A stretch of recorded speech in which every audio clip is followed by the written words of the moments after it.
It's people, ain't it? I turned around to see who'd spoken.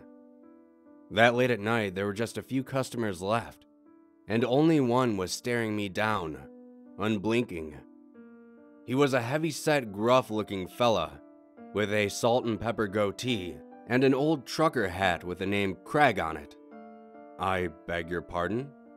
I asked. He gestured to a decade-old promotional poster on the wall. "Guess our secret ingredient, and win all-you-can-eat tacos for a year." I'd forgotten it was even there. Funny how when you look at something for too long, it just disappears. It's people, yeah? His voice was like sandpaper. It was so over the top in how deep and rough it sounded. If he were a WWE wrestler, his agent would probably tell him to reel it in some. I laughed and wiped down the table next to his. If it was, I'd have the FDA breathing down my neck right about now. He grunted. "Can I take that out of your way?" I asked, motioning to his empty plate. He crumpled his napkin, tossed it on the plate, and then shoved it closer to me without a word. I picked it up and gave his table a quick wipe down. "I know it's people," he said. "I ain't gonna tell no one. It'll be our little secret." I laughed and shrugged as I walked behind the counter and put his plate in the lukewarm dishwater. The suds had congealed into some kind of moss clinging to the sides of the sink. It was probably time to change the water, but I figured I'd be closing up soon anyways. Just 3 more cups of coffee and 2 plates left. I think I can make it. The trucker tossed some coins onto the table and stood up. It'd be rude to count, but I did give it a quick glance to make sure there was enough. "Need change?" I asked. "Nah," he answered.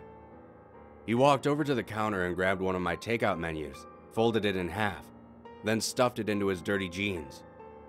I saw him turn on his heels to leave, but he stopped suddenly and looked at me dead in the eye.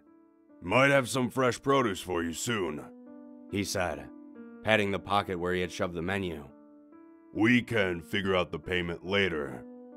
I chuckled and waved. He walked out of my little diner without another word. The beams of his truck lit up the parking lot as he pulled back onto the highway.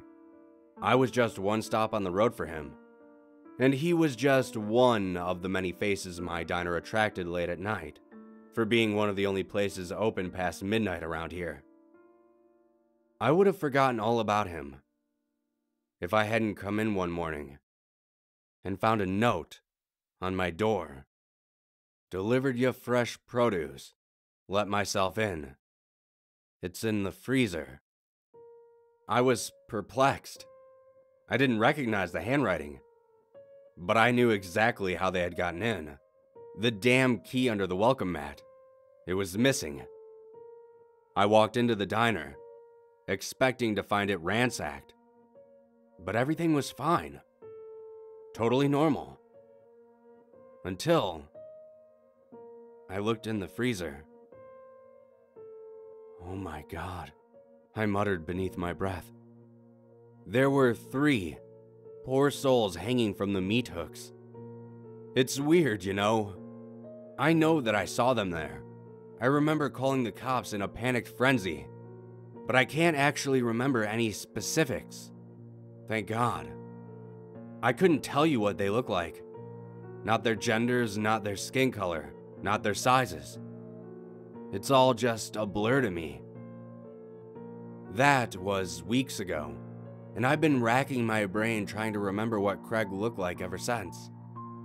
It's hard for the police to find him, because fat trucker with a goatee describes about 70% of my customer base. I was told not to worry about it. Lightning never strikes twice.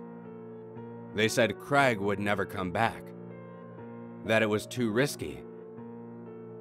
But there was a message from an unknown caller on my answering machine this morning. There was no mistaking that deep, gruff voice. "Your next delivery's ready.